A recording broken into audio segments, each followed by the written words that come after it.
জাতির জনক মহাত্মা গান্ধীর স্বপ্ন পূরণে স্বচ্ছ ভারত অভিযান আর দেশের মেয়েদের পড়ানোর জন্য তাদের ভবিষ্যৎ সুনিশ্চিত করার জন্য বেটি বাঁচাও বেটি পড়াও প্রকল্প, আবার কখনো উজ্জ্বলা প্রকল্পের ঘোষণা। বিগত 7 বছরে এভাবেই তার সাফল্য সদিচ্ছার প্রমাণ দিয়েছেন নরেন্দ্র মোদী।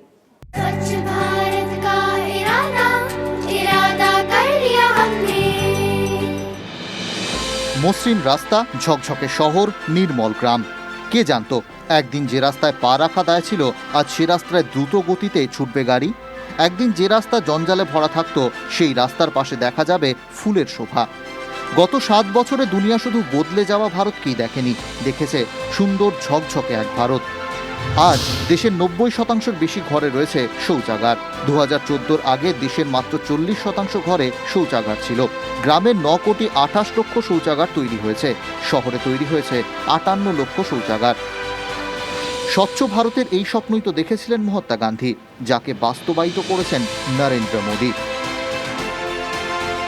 क्या हमारा देश स्वच्छ नहीं हो सकता है? अगर 125 करोड़ देशवासी तय कर लें कि मैं कभी गंदगी नहीं करूंगा, तो दुनिया की कौन सी ताकत है जो हमारे शहर गांव को आकर के गंदा कर सके? क्या इतना सा संकल्प नहीं कर सकते? লালকেল্লার প্রাচীর থেকে দেশবাসীর কাছে স্বচ্ছ ভারত গড়ে তোলার আহ্বান জানান মোদী। তবে তিনি নিজে 20 বছর আগে এই সংকল্প নিয়েছিলেন।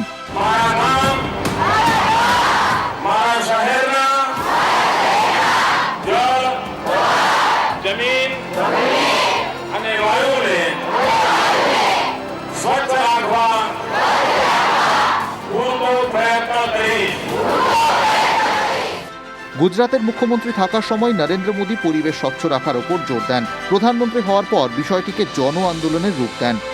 কে ভাবতে পেরেছিল যে বিশ্বের বৃহত্তম গণতন্ত্রের প্রধানমন্ত্রীর অগ্রাধিকার থাকবে স্বচ্ছতায়। 2014 সালের 2রা অক্টোবর স্বচ্ছ ভারত মিশন শুরু হয়। স্বচ্ছ ভারত গঠনের জন্য 5 বছরের সময়সীমা ঠিক করা হয়।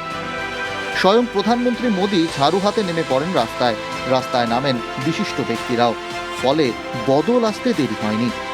দেশের 5,55,000 গ্রাম এখন খোলা জায়গায় শৌচমুক্ত। 2014 সালে মাত্র 47,000 গ্রাম খোলা জায়গায় শৌচমুক্ত ছিল। সারা দেশে 4,042টি শহর সম্পূর্ণ স্বচ্ছ বলে ঘোষিত হয়েছে। अब हमें सैचुरेशन तक जाता है, पूर्णता तक जाना है, 100% का मूड बना के चलना है।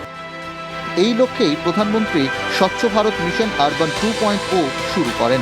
2014 সালে দেশে রোজ 20% কম জঞ্জাল প্রসেসিং হতো। আজ সারা দেশে রোজ 70% বেশি জঞ্জাল প্রসেসিং হচ্ছে। দেশ আজ স্বচ্ছতার পথে জোর কদমে এগোচ্ছে। কিন্তু প্রশ্ন হলো, এজন্য 7 দশক লাগলো কেন? উত্তর সহজ। এর আগে স্বচ্ছতার বিষয়টি কোনো সরকারেরই অগ্রাধিকার ছিল না। মোদি হ্যায় তো মুমকিন হ্যায়। আজ দেশ বদলাচ্ছে, হয়ে উঠছে আরো ঝকঝকে।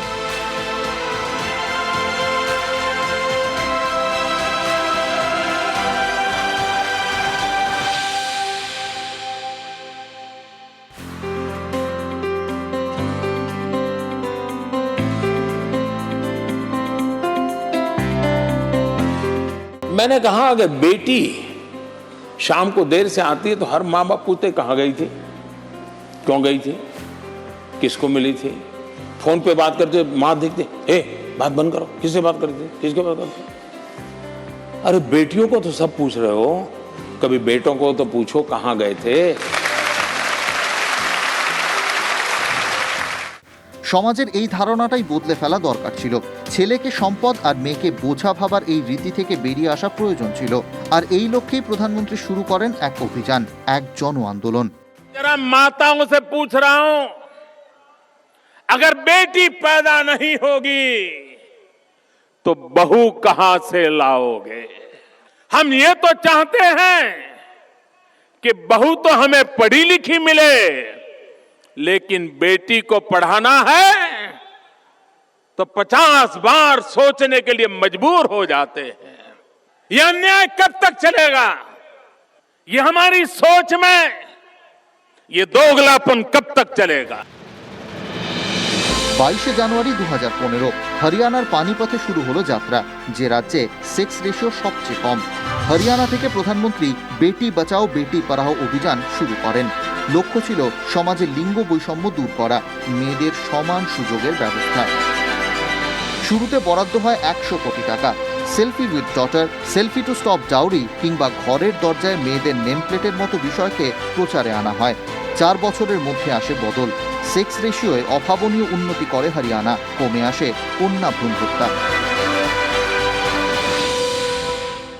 हरियाणा के गांव अगर आगे न आते तो बेटी बचाओ बेटी पढ़ाओ का आंदोलन इतना व्यापक न होता, इतना प्रभावी न होता, इतना परिणामकारी न होता। আজ মহিলারা প্রতিটি ক্ষেত্রে দেশের সম্মান বাড়াচ্ছেন। প্রধানমন্ত্রী জানেন দেশকে স্বাবলম্বী করার জন্য মহিলাদের সমানাধিকার কতটা জরুরি। মহিলাদের কথা মাথায় রেখেই যেমন তিনি শুরু করেছেন উজ্জ্বলা যোজনা।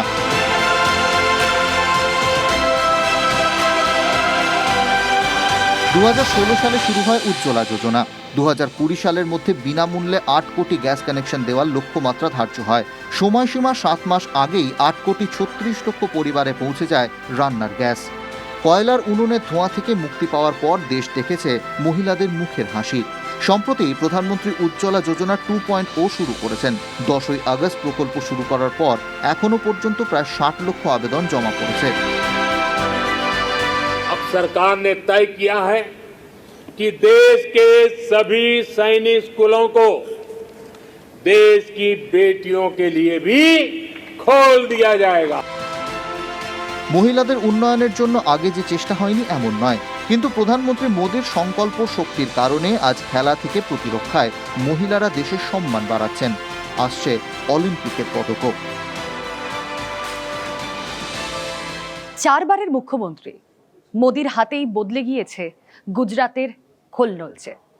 কচ্ছের ভূমিকম্পের পর সেখানে ত্রাণ এবং পুনর্বাসন, আর তারপর প্রত্যন্ত এলাকায় পানীয় জলের সমস্যা, পরিকাঠামোর উন্নয়ন সবই করেছেন প্রধানমন্ত্রী তার দক্ষ হাতে। গুজরাট থেকেই ভারত গড়ার, সোনার ভারত গড়ার স্বপ্ন বুনতে শুরু করেছিলেন নমো। সিঙ্গুর থেকে রতন টাটাকে চলে যেতে হয়। ন্যানো কারখানার জন্য অন্ধ্রপ্রদেশ, মহারাষ্ট্র, কর্ণাটক, উত্তরাখণ্ডে জমি খোঁজ করেছিলেন টাটা। শেষ পর্যন্ত ন্যানো কারখানা তৈরি হয় গুজরাটের সানন্দে। সেদিন রতন টাটা বলেছিলেন, মিস্টার মোদি আশ্বাস দেন কয়েকদিনের মধ্যেই তিনি জমিসহ সব ব্যবস্থা করে দেবেন। ভারতে কয়েকদিনে কিছু হয় না, তিনি আমাকে 3 দিনের মধ্যে জমিসহ সমস্ত ব্যবস্থা করে দেন। এ কথা শোনার পর আজ লগ্নির গন্তব্য কেন গুজরাট তা বুঝতে অসুবিধা থাকার কথা নয়। মোদির হাত ধরেই পরিকাঠামোয় রাজ্যের অভাবনীয় উন্নতি হয়। গুজরাতের মুখ্যমন্ত্রী থাকার সময় 2003 সালে জ্যোতিগ্রাম প্রকল্প শুরু করেন মোদি। সব ঘরে বিদ্যুৎ পৌঁছতে প্রধানমন্ত্রী মোদি 2017 সালে শুরু করেন সৌভাগ্য যোজনা। দেশের প্রথম রাজ্য হিসেবে গুজরাতেই সর্বপ্রথম বাড়ি বাড়ি 24 ঘন্টা বিদ্যুতের ব্যবস্থা হয়। মৃতের সংখ্যা 20,000। সংখ্যাই বলে দেয় ভূমিকম্পের ভয়াবহতা। এর কিছুদিন পরেই গুজরাতের মুখ্যমন্ত্রী হন নরেন্দ্র মোদী, কিন্তু তার আগেই কচ্ছের পুনর্গঠনে ঝাঁপিয়ে পড়েন তিনি। মোদী মুখ্যমন্ত্রী হওয়ার পর কচ্ছের ঘরে ঘরে পৌঁছে যায় পানীয় জল, কাটা হয় সেচ খাল, তৈরি হয় বহু পাকা রাস্তা, গতি আসে ডেয়ারি শিল্প, পর্যটনে। माता जी है अड़ोस पड़ोस के घरों में बर्तन साफ करना, मजदूरी करना। সোনার চামচ মুখে নয়, গরিবি দেখেই বড় হয়েছেন প্রধানমন্ত্রী মোদী। কচ্ছের পুনর্গঠন বা দেশবাসীর কল্যাণে বিভিন্ন পরিকল্পনা নিজের ছেলেবেলায় তাকে পথ দেখায়। তাই তো দেশ জুড়ে শুরু হয় প্রসূতি মায়েদের আর্থিক সাহায্যে জননী যোজনা। গুজরাটের উন্নয়নে মোদীর নানা জনমুখী প্রকল্পই আজ রূপায়িত হচ্ছে সারা দেশে। গুজরাতে বড় সমস্যা ছিল জল। গুজরাট, রাজস্থান, মহারাষ্ট্রের খরা কবলিত এলাকায় আজ সর্দার সরোবর বাঁধের জল পৌঁছে যাচ্ছে। মোদীর সরকারি বাসভবনের কাছে 2002 সালে অক্ষরধাম মন্দিরে হামলা চালায় জয়েশ জঙ্গিরা। নিরাপত্তার কারণে রাতে ছাদে ঘুমানো বন্ধ করেন মোদী। গুজরাট থেকে সন্ত্রাসের শিকড় উপড়ে ফেলেন। তার বিধানসভা কেন্দ্র মণিনগর হয়ে ওঠে মডেল বিধানসভা কেন্দ্র। গুজরাতের কৃষির উন্নয়নে 2003 সালে শুরু হয় সয়েল হেলথ কার্ড প্রকল্প। 2005 সালে কৃষি মহোৎসবের মাধ্যমে রাজ্যের 18,000 গ্রামে শুরু হয় দ্বিতীয় সবুজ বিপ্লব। গান্ধীনগর থেকে মোদী দিল্লিবাসী হওয়ার পর দেশ জুড়ে গুজরাট মডেলেই রূপায়ণ দেখেছেন আপামর ভারতবাসী। Bureau report, TV9 Bangla.